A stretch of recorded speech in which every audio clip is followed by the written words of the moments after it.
Elisa has always lived in the shadow of her older sister, Veronica, the perfect one, the admired one, the one who never made a mistake. At Veronica's wedding, Elisa wears a vintage dress that she sewed with her own hands, but she becomes the laughingstock of the family. 3 months later, however, something changes. Veronica starts copying every detail of her style. What seemed like a simple case of envy turns into a devastating revelation that will change the relationship between the two sisters forever. Subscribe to our channel so you don't miss true stories of revenge, justice, and personal rebirth. My name is Elisa Marchetti, and I'm 26 years old. My whole life I've been Veronica's sister, the less brilliant, less elegant one, the less everything one. Veronica was 4 years older than me, had a degree in economics, a rich boyfriend, and a wardrobe that looked like it had come off the Milanese catwalks. I worked as a freelance seamstress in a small atelier in Turin, sewing clothes for other people, and lived in a studio apartment near Porta Palazzo. On the day of Veronica's wedding, I decided to do something different. I wanted to be myself, finally. I devoted several weeks to searching for fabrics at flea markets, carefully studying vintage patterns from the 1950s, and then meticulously sewing each seam by hand. I created an emerald green dress with a full skirt, a tight belt, and gold floral embroidery along the hem. It was my masterpiece. Like, and subscribe for more stories like this. I arrived at the villa on Lake Maggiore, where the reception was being held, with my heart pounding. I anticipated that appearing in something so unconventional would involve a considerable risk, but I secretly hoped, even just once, to be recognized for something positive. As soon as I entered the ballroom, eyes turned toward me. Not with admiration, but with morbid curiosity. You can feel the whispers like needles on your skin. But what is Elisa wearing? She looks like she stepped out of a black and white movie. Poor girl, she doesn't even have the money to buy herself something decent. Veronica saw me and approached with her perfect smile, the one she used when she wanted to seem kind in front of others. She looked stunning in her Valentino wedding dress, her hair pulled back impeccably. Her makeup was perfect for a magazine cover. Elisa said in a mellifluous voice, taking me aside as if we were the best friends in the world. Your dress is so original. Thank you, I replied, trying to remain calm. I made it myself. Oh yes, you can tell, she said, smiling, but her tone was sharp. Then she turned to a group of her friends and added, loud enough to be heard, my sister has always had this particular taste, a bit droll, a bit out of place, abo. But at least she tries, right? They all laughed. I clenched my fists under my skirt. During the reception, my mother pulled me aside near the buffet. She was wearing a cream-colored Chanel dress and looked at me with that mixture of disappointment and embarrassment that I knew all too well. Elisa, why do you always have to attract attention in the wrong way? She whispered sternly. Today is your sister's day. Couldn't you have dressed like a normal person? Mom, this is normal for me, I replied, my voice shaking. I've been working on this dress for weeks. I expected you'd really like it. Liked it? She shook her head. Elisa? Grow up. Life isn't a game of dress-up. Veronica has built something real. You should take a cue from her instead of playing the failed designer. What could I say? I went to the bathroom and locked myself in a stall, holding back tears. I looked at my reflection in the mirror on my phone, and for a moment I hated that dress. I hated myself for wearing it, for hoping that this time it would be different. I only returned to the reception for the cake cutting. Then I left without saying goodbye to anyone. No one noticed. The following weeks were gray. I continued working in my small studio, sewing dresses for brides, bridesmaids, and occasional clients. On my personal Instagram page, where I showcase my work, I had approximately 800 followers, the majority being friends or acquaintances. Nothing special. Then, 3 months after the wedding, something strange started to happen. Veronica sent me a message on WhatsApp. Eli, where did you buy that green fabric you had at my wedding? I need it for a project. I was perplexed. Veronica had never been interested in my work. I replied with the name of the flea market. A week later, she posted a photo on Instagram wearing an emerald green dress with gold embroidery. It wasn't exactly the same as mine, but it was very similar. Tight belt, full skirt, vintage style. The caption read, Rediscovering the elegance of the past. Sometimes true luxury lies in simplicity. In 2 days, it got 15,000 likes. The comments were enthusiastic.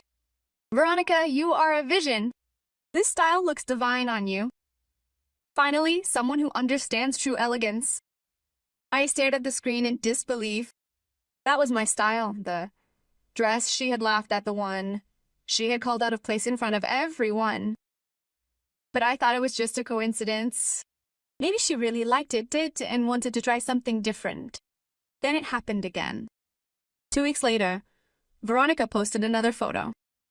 1960s-style dress with a floral print, featuring a belt at the waist and stiletto heels. Another one of my favorite styles. This time again, thousands of likes and adoring comments. I began to notice a pattern.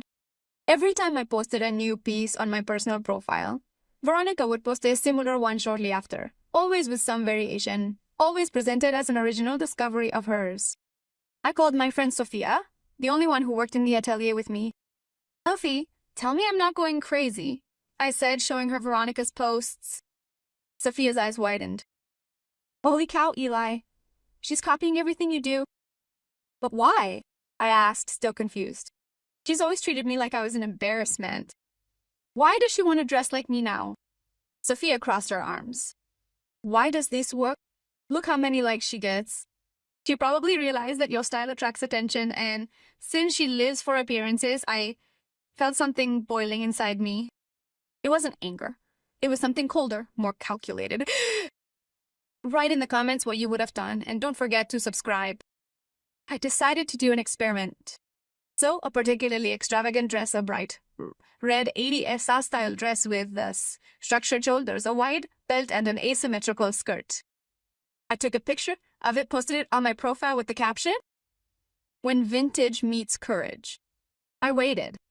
10 days later, Veronica posted a photo with an almost identical dress. Same color, same structure, same shoulders. The caption, "Daring is the new elegant." This time I didn't hold back my anger. I wrote her a direct message. "Veronica, can we talk?" She replied after hours. "Hi Ellie, are you okay? I've noticed that lately you've been dressing a lot like me." Minutes passed before she replied. "I don't know what you're talking about. These are clothes I found in a boutique in Milan. If there's any similarity, it's just a coincidence." "Coincidence? Veronica, you're copying every single piece I post." "Elisa, not everything is about you. Maybe you should be happy that we finally have something in common instead of being so jealous all the time." "Jealous?" She called me jealous. I closed the chat and decided it was time to take action, but not with anger, with strategy. I started studying Veronica's behavior. I noticed that she only copied the pieces that received the most interactions on my profile, the ones that generated comments, likes, shares. She was using me as a laboratory to understand what worked and then present it as her own. So I created a plan. Opened a second Instagram profile under the pseudonym Vintage with Anima. I started posting photos of clothes that I sewed specifically for that profile, with increasingly bold, increasingly recognizable styles. I used different backdrops, different lighting, but the style was unmistakable. In a month, the profile reached 5,000 followers. In 2 months, 20,000? People began to share my photos, tagging me in them and asking me where they could purchase those clothes. Veronica obviously didn't know that the profile was mine, but she started copying those clothes too. Every time I posted something on Vintage Con Anima, she would post a similar version a few days later. Her following exploded. She reached 80,000 followers, with brands offering her collaborations, interviews on fashion blogs, invitations to exclusive events. And I continued to work in silence, sewing, creating, documenting. Then the right moment came. A famous Italian fashion magazine, Stile, announced a competition for young emerging designers. The winner would receive a collaboration with a Milanese fashion house and a cover in the magazine. I entered under my real name, Elisa Marchetti, presenting a complete collection of 12 reworked vintage pieces. Each piece was documented, with original fabrics, preparatory sketches, photos of the creation process. Veronica, of course, entered too. She presented a collection that was practically identical to my recent posts on VintageCon Anima. The jury was made up of stylists, journalists, and fashion critics, NX. During the final presentation, held in an elegant showroom in Milan, Veronica and I were among the 10 finalists. When it was my turn to present, I stepped on stage with my heart pounding. I was wearing one of my dresses, an aqua green suit with a structured skirt and jacket. "Good morning," I began, trying to keep my voice steady. "My name is Elisa Marchetti. I am a self-taught seamstress from Turin. This collection represents years of work, study, and passion for reworked vintage. Each piece is unique, hand-sewn, with fabric salvaged from flea markets and abandoned studios." I showed photos of the creative process, videos of me at work, testimonials from clients, and then added something no one expected. "I would also like to share a personal story," I said, projecting a series of posts side by side on the screen. Mine on Vintage Con, Anima and Veronica's published a few days later. This is what occurs when style morphs into imitation, when inspiration transforms into a form of appropriation. The audience murmured. The judges took notes. When Veronica took the stage, she was visibly tense. She presented her collection with her usual perfect smile, but when one of the judges asked her to explain the creative process behind her clothes, she stammered. "Well, I take inspiration from trends. Of course, I study a lot. I see what works. And where do you find the fabrics?" asked another judge. "In specialized boutiques in Milan." "Can you show us some photos of the work process?" Silence. "I don't have them with me." The judges exchanged glances. A week later, I got a call. I had won. The cover of Stile Vero came out the following month. The title was Elisa Marchetti, the designer who transforms used items into treasures. As part of a comprehensive interview, I detailed my life story, my personal journey, and also touched upon the incident involving my sister without directly mentioning her name, yet with sufficient information for anyone to easily connect the facts. Veronica called me that same evening. She was furious. "How could you do this to me?" she shouted into the phone. "Did you ruin my reputation?" "I didn't do anything, Veronica," I replied calmly. "I just showed my work. If your reputation is ruined, it's because it was built on something that didn't belong to you. I've always supported you. You made fun of me at your wedding, you called me out of place in front of everyone, and then you stole my style as soon as you realized it worked." "That's not true. I have everything documented, Veronica. Post by post, date by date. You can deny it as much as you want, but facts speak." She hung up. In the following days, Veronica lost thousands of followers. The comments under her old posts were filled with accusations. Brands that had contacted her for collaborations backed out. Her image as an authentic influencer collapsed. My mother called me a week later. "Elisa, you have to do something," she said in a tired voice. "Your sister is really sick. She won't leave the house. She won't eat. You have to help her."